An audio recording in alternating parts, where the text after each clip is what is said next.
magacii waxaa la Ander Cusman waxaan ku magac dheerahay Faali Hadab magacaas waa magacan ku isticmaalaa baraha bulshada dadka u shaqeeyo dhammaan Hadab xarada Hadab aniga waxaan ku noolaa qaasatan xarada Dhagaxley dadka ayaan waxaan ku caawiyaa si bilaash ah dadweynaha saa aragteen baa warbixin bay u baahan yihiin hay'adaha waxa ka soo baxo warbixintoodii maadaama aan arkay dadka inay u dhibaataysan yihiin warbixintii qaxootiga hay'adaha ka soo baxay waxaad maanta ka soo maqashay shirka ma ay wax kala la sheegi annaga hogaan maanta wax kala ku maqal ayaan maanta shirba ka soo baxay marka waxaan isku taxaluujiyay inaan dadkii warbixintii sax aan macluumaadkii macluumaadka odayaashii ee Facebook isticmaalaan Facebook aan ku soo warbixinta waa mid ii gaar aan samaystay aniga aan isku qaamayn aan mid gaar samaystay 2012kii bishii 6aad ayaan soo bilaabay ilaa hadda warbixinta waan siiyaa intaas oo kuna ay u xiran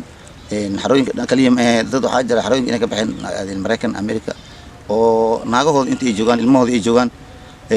hadda baraha bulshada aan warbixinta aan dhigay ay way arkayaan dadkii u sheegayaan marka hadda dadkii hadda way barteen hadda warbixinta caadi si fiican loo helaa dad waxaa jira hadda barnaamij waxa ka socda la dhahayo farbixin oo markaan imaanay qaxootiga 1992gii oo la imaaday anaga qaxootigan ku imaanay dad waxaa joogay meeshaan si deganaa oo Kenyaan ah dadkaas dad waxay aan iska xoolo dhaqato waxba haysan marka dadkii oo isku dhex milmeen dadkii iska guursanay kaararkii qaateen anigana kibaaniha qaadan marka hadda dawladda Kenya iyo aan isla fariisteen waxay ku tashteen in dadkii kaararkooda si qaxootiga ninkii kibaano leena kibaanihiisa Kenyaanka loo daayo markii waxa la soo daayay marka warqada oo dadkii kibaanaha la qeeyay dadkii kibaanaha kaararkooda iyo insaar waayaan dawladdu waayaan way fiiriyeen wixii kibaano leeyahay la soo dhiibay inta xaafadaha la geeyay hadda markii shilindar loo soo dhiibay shilindar kale inay warbixin bixin karaan marka dad waxaan seeway su'aal la weydiin dadkii waxa jira toban la kaar la yaab in hal qof uu jiro kaar kibaano leh qofkaas ilaa dadkii ma garanayaan meel loo mar la ma garanayaan marka dadkii saas ay u dhibaataysan qaxooti deegaan baa isku dhex yeelan marka deegaan way jiraan qaxootina way jiraan dadka Kenyaanka u dhashay oo faraha qaxootiga galay way fududahay waxay tagayaan waxay qaadanayaan warqad la dhaha proof of registration oo UNHCR ay ku diskaan kaarkooda la tagayaan warqadii proofka loo bixinaa hatta hadduu kaarka 5 sano u dhacsan yahay weesha tagi magaca hataa tagalneen farta lagu saaraya UNHCR xafiiska tagi albaabka laga sii daayay farta saari waxa ku soo bixi wajigaada soo bixi wajigaada lagu bixinaa lagu print gareena waxa la aaday dawladda Kenya Hadab la aaday Hadab ma tagto waxa fadhiya chiefkaada jooga oo ku gooy chiefka u tagi warqad chief la jiro warqad chief oo bixiya jirta oo buuxiyo sharuuda chiefka Hadab chief ku garanayo oo nin Kenya aad la garanaa tahay chiefka ku buuxini waxa tagi vetting committee Allah jira ma joogo vetting committee u tagaysa waxa wadanaysa waalidkaadii oo kafaraha ku gooy kaar ku gooy tibaana ku gooy marka hore ayaa la tagi vetting committee adii waxa tagaysin abaha ayaa sulk ku saaray sidii barkii ku gooynay kibaana sulk ku saaray sulk ku saaray waxa la yaa su'aal in la weydiiyo amal maca kul dhashay ilmaha kul dhashay oo kibaana loo gooy ilmaha walaalaha hadii joogan oo nin qaxooti ayaan Kenyan biyo aatay walaalaha kibaana abaha ilma kale u dhalay way jiraan ama kibaanada tusi ama iyaga Kenya waa ku walaalahay marka waa lagu sameyn faraha laga bixin faraha laga qaadi ku su'aal lagu siini sidii faraha laga soo bixin lahaa fadada la gali dadka faraha kibaanaha galay oo attempt gareey in kibaana qaataan oo u soo bixin waxa la sameeyay waxa la dhahaa RF in lagu soo dhaliyaaba oo refugee qaxootiga amal daraad markay protection head of protection meeting aan kula jirnay wuxuu dhahay qofkii marba attempted oo isku dayay in fara galo oo RF la soo dhahay waa in uu iska diiwaan geliyaa xarada xafiiska UNHCR imaanaysa hadaba qaxooti aatay xafiiska UNHCR imaanay waxa dhihi faraan galay waqtigaas waa iska shaqeysanahay ama wali soo dhijiyay hal diiwaan geliya had diiwaan gelisa socda taariikh 13 bishan uu ku egyahay diiwaan geliska markii la diiwaan geliyo kadib inta la diiwaan geliyo markii la diiwaan geliyo kadib ay imaanay vetting committee Allah jira qaxootiga gooni gaar u imaanay hadda kuwana dheeb joogmay ku kala suuqay qaxootiga imaanay hadda qaxootiga waa la diiwaan gelinaya leen baa ka jiray meesha qaxootiga waa tagaan subaxii waa is diiwaan gelini kadib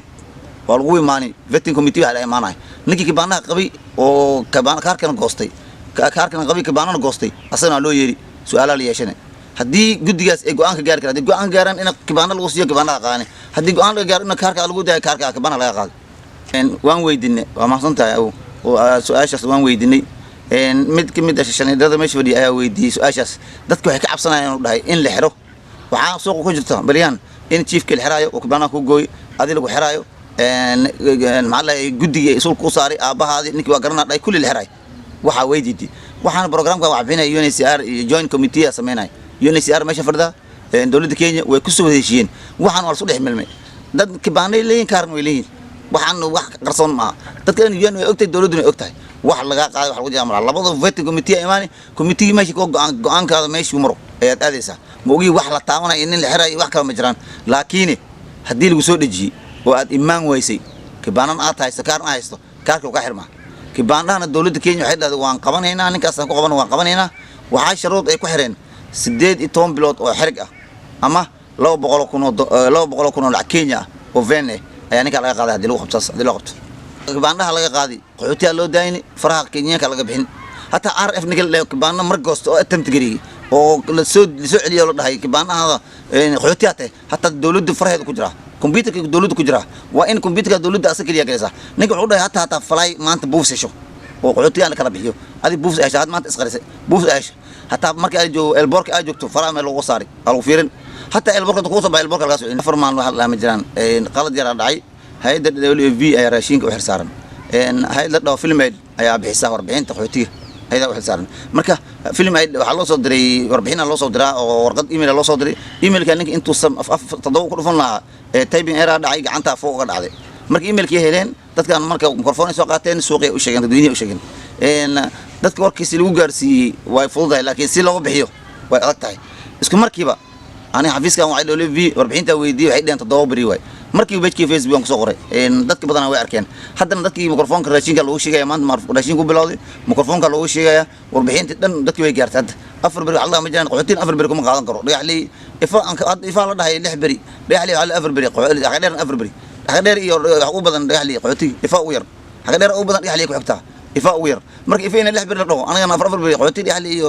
la dhaho xaqdheer afar bari impossible waa nin aqli leh ma qaadan karo ma jiraan wax dadka waxay leeyihiin dadkii kibaandaha la jaray lama gaarin dadkii kibaandaha ma jaray run waa la jaray doona dadkii kibaandaha kaar ma qaadan doona hadii marba kibaandaha u goodo kaarka waa la gooyn wax kaar adi ah haysanaysa ma lagu dhaninki boqolkiiba 90 way imaad celiyaan laakiin 10 kamid ah qaar ayaa dhahay in waxaan waan ugu wareerisay naga daa qaxootiga amaan bay qaxooti waxaan naga daa oo waan ugu wareerisay waxaan maalin kasta wax baa soo gelinaysa waxaan soo gelinaysa waan ugu wareerisay marka aniga de qofka bini'aadanka isku mid maaha dadka isku aqli maaha isku garasho maaha qofka bini'aadanka farahan Ilaahay ma siibeen dadka marka ninka oo kale waa iskiga qoslaama shibaan iskiga dhaha ma wala hadlaba waayo caqabad oo ahayn ninkaas naga daa waxaan nagu dheesmo wii caqabad kale waxa juuleen waxba kama la kulmin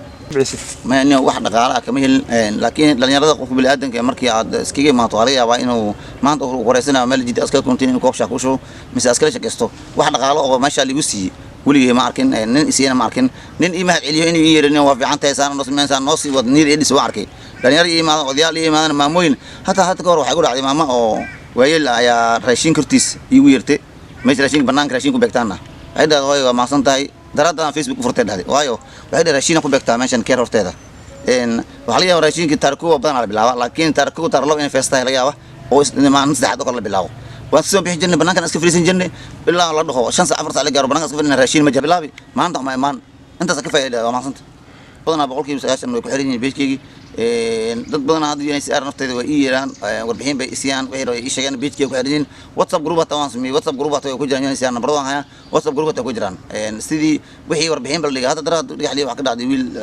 xaaskiisa joogan uu gubtay hatta UNHCR ay la soo xiriireen waxay leeyahay ma haysaa wiilkaas wiilkiis iyo meesha xiriir lahaay warbixinta waan siiyay meesha xiriir lahaay iyo sawirkiisa wixii dhan goos way hayaan numberadiina waa hayaan ayaga numberada waa haya wixii Facebook waa isku jirnaa sidii qaliif oo kale Facebook ku jira wixii dhan warbixinta dhan waa la socodsiyaa wixii jira way ogyiin astamaan oo kale uu yeeraa wixii warbixin uu sheegaa hadii ilmo lagu diray hadii ilmo qaxooti wixii looga shaqeeyo alla qaxootiyaas UNHCR wixii looga shaqeeyaa maanta waan la socdaa waan joogaa UNHCR waan dhaxtaga wixii challenge arka meeting meesh ka dhacno way qayb galiyaan waan taga sifaan u dhageysto guddiga kaliis ay ugu tacgelin because aniga naftii warbixin gelinaa guddiga meesha loo yeero waa liga yeeraa hatta kam chairmanka wixii jira uu yeeraa dheero kaali warbixintan qabo aday warbixinta dadku gudbi kaliya gudbi baraha bulshadu ku soo qoraa naftiisa jamanka bariyaan uu ugu dayana naftiisa uu dayday baraha bulshadu jamanka ku soo qoraa bariyaan hadda jamanka naftiisa uu soo qoraa baraha bulshada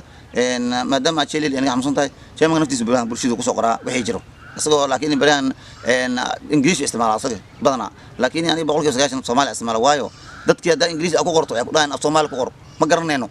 هذا ذكي بدنا عاد بنباص يسوي عن كارس مريكان اللي يسوي عمل كسب اللي يسوي علينا محاجر محزن حتى فيسبوك هذا انقلوا بقول مش يعرف هذا عقارات يقول نقط إن يروم عقارات يقول جوابتي ذاك وش كل جوابي